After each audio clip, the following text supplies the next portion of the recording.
वो साल था 2011, मई का महीना था और तारीख था 2।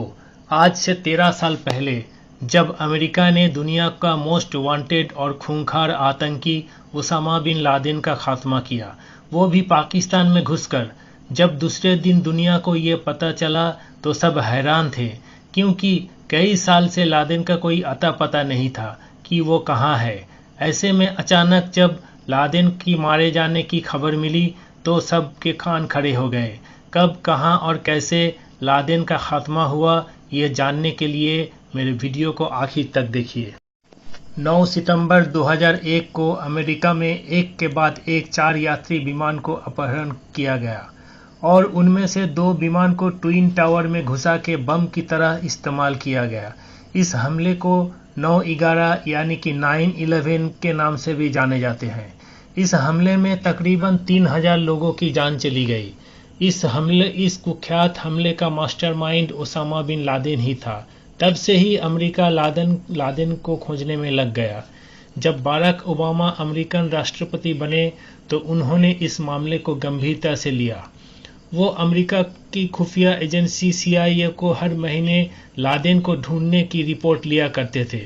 ओसामा बिन लादेन की खात्मा को कितने गंभीरता से लिया था, इसका अंदाजा इसी बात से लगाया जा सकता है कि उन्होंने पूरा ऑपरेशन लाइव देखा था।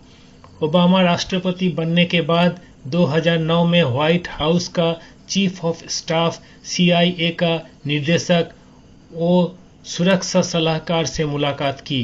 इस दौरान उन्होंने साफ कहा कि लादेन को ढूंढने की अभियान को प्राथमिकता देनी पड़ेगी। हर 30 दिन में इसकी रिपोर्ट मेरी टेबल पर होनी चाहिए। 2009 8/11 में CIA के निर्देशक राष्ट्रपति ओबामा से मिलने आए। उन्होंने ओबामा को जानकारी दी कि लादेन के बारे में कुछ सुराग मिला है।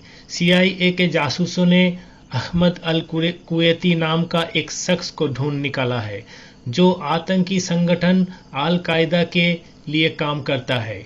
वो ओसामा बिन लादेन का काफ़ी करीबी है। उसके फ़ोन और रोज़ के गतिविधियों को नज़र रखकर पता चला वो पाकिस्तान की राजधानी इस्लामाबाद से 135 किलोमीटर दूर एबोटाबाद शहर की बाहरी इलाके में एक बड़े अहाते तक ले गए। वो अहाते 3 मंजिला थी और आसपास के प्लॉट में से सबसे बड़ा था और बगल वाले प्लॉट से करीब 8 गुना बड़ा था। और भी आश्चर्य का बात यह है कि अहाते का मालिक इब्राहिम की माली हालत इतनी नहीं थी कि वो 1 करोड़ से ज़्यादा मूल्य का अहाते का मालिक हो सके। और भी आश्चर्यजनक बात यह है कि ये भी थी कि मालिक होते हुए भी वो गेस्ट रूम में रहता था और उस घर में ना कोई लैंडलाइन फ़ोन था, ना कोई इंटरनेट कनेक्शन। जब CIA जासूसों ने निश्चित हो गए कि इसी घर में लादेन रहता है, तब उन्होंने प्रेसिडेंट ओबामा को इस बात की इत्तला किया। ओबामा ने अपनी किताब में लिखते हैं, हमारे पास 2 विकल्प थे। पहले कि इस अहाते को हवाई हमले से बर्बाद कर दिया जाए। इसका फ़ायदा ये होगा कि इस हमले में किसी अमेरिकी का मारे जाने का जोखिम बिल्कुल नहीं होगा और बाद में हम ये खंडन भी कर सकते थे कि ये हमला हमने नहीं किया। लेकिन उसका नुकसान भी था कि अगर हम अहाते को बर्बाद करने में सफल हो भी गए तो ये कैसे निश्चित होगा कि वो शख्स लादेन ही था और अहाते के आसपास के घर को भारी नुकसान हो सकता है। इसके बाद ओबामा कहते हैं कि मैंने जॉइंट चीफ ऑफ स्टाफ के वाइस चेयरमैन को कहा कि मैं इस हमले की इजाज़त नहीं दे सकता जहां 30-40 लोग मारे जाने की आशंका हो और ये भी निश्चित नहीं कि वो लादेन ही है। हमारे पास दूसरा विकल्प ये था कि मैं विशेष ऑप्स मिशन के लिए अनुमति दूं, जिसमें चुने हुए सैनिक हेलीकॉप्टर से पाकिस्तान में प्रवेश कर अहाते पर इतनी तेजी से हमला करेंगे कि पाकिस्तानी सेना या पुलिस को प्रतिक्रिया देने की वक्त ही ना मिले। तो फिर तय ये हुआ कि अमेरिका के चुनिंदा सैनिक 1 या 2 हेलीकॉप्टर में अफगानिस्तान के जलालाबाद से रात को 2 बजे उड़ान भरकर लक्ष्य के अहाते में लैंड करेंगे। 29 मार्च को इस बारे में बैठक बुलाई गई। इस बैठक में ओबामा ने सवाल पूछा कि अगर इस हमले के दौरान पाकिस्तानी सेना ने हमें चारों तरफ से घेर लिया तो हम क्या करेंगे।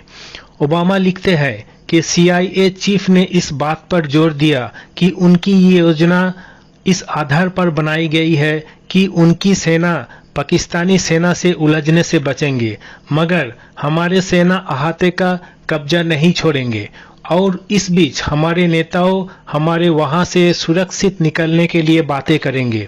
ओबामा की नज़दीकी लोगों ने इस रेड का समर्थन किया। ओबामा कहते हैं कि इसके बाद मैंने मिशन के लिए रजामंदी दे दी। 2 मई को ओबामा को किसी काम में मन नहीं लग रहा था। उन्होंने अपने 2 साथियों को ओवल के डाइनिंग रूम में बुला लिए और ताश खेलने लगे। उसी रात ठीक 2 बजे the black hawk helicopter Jalalabad से अब्दाबाद अहाते के लिए उड़ान भरी। उनमें 23 चुनिंदा सैनिक और 1 सैनिक कुत्ता शामिल थे। उसी वक्त ओबामा ओवल ऑफिस से उठ के सिचुएशन रूम में पहुंचे, जहां लियोन पेनेटा CIA मुख्यालय से वीडियो कॉन्फ्रेंस में जुड़े हुए थे। ओबामा कहते हैं कि जैसे हेलीकॉप्टर अहाते में पहुंचे, मैं अपनी कुर्सी से खड़ा हो गया और कहा मैं इसे देखना चाहता हूं, और मैं बगल के कमरे में गया जहां इस अभियान की लाइव फीड आ रही थी। वहां ब्रिगेडियर जनरल एक कंप्यूटर स्क्रीन पर बैठे हुए थे। उन्होंने मुझे अपनी कुर्सी देनी चाहिए। मैंने धीरे से उनके कंधे पर हाथ रखकर उन्हें बैठे रहने को कहा। तकरीबन 20 मिनट तक ऑपरेशन चली। तभी अचानक मैक्रोभन और पेनेटा उठकर खड़े हो गए और 2 शब्द कहा जिसका हमें बेसब्री से इंतजार था। जेनरिमो EKIA अर्थात एनिमी किल्ड इन एक्शन, और मैंने धीमे से कहा वी गॉट हिम। अगले 20 मिनट तक हमने अपनी जगह से नहीं हिला, और जैसे ही हेलीकॉप्टर अब्दाबाद से जलालाबाद के लिए उड़ान भरी, जो बाइडेन ने ओबामा का कंधा दबाकर कहा कांग्रेचुलेशन बॉस। ओबामा उठकर वहां मौजूद लोगों से हाथ मिलाया, लेकिन जब तक हेलीकॉप्टर पाकिस्तान सीमा में रही तब तक सब चुप रहे। लेकिन सुबह को 6 बजे जब हेलीकॉप्टर जलालाबाद में लैंड किया, तब ओबामा ने राहत की सांस ली। मैक्रोभन ने वीडियो कॉन्फ्रेंस में कहा, मैं जब आपसे बात कर रहा हूं, लादेन का लाश मेरे सामने पड़ा हुआ है, और इसी तरह दुनिया का मोस्ट वांटेड आतंकवादी ओसामा बिन लादेन का खात्मा हुआ। तो दोस्तों, आज के लिए इतना ही। इजाज़त लेने से पहले अगर आपको यह वीडियो अच्छा लगे तो मेरे चैनल को सब्सक्राइब कीजिएगा। धन्यवाद।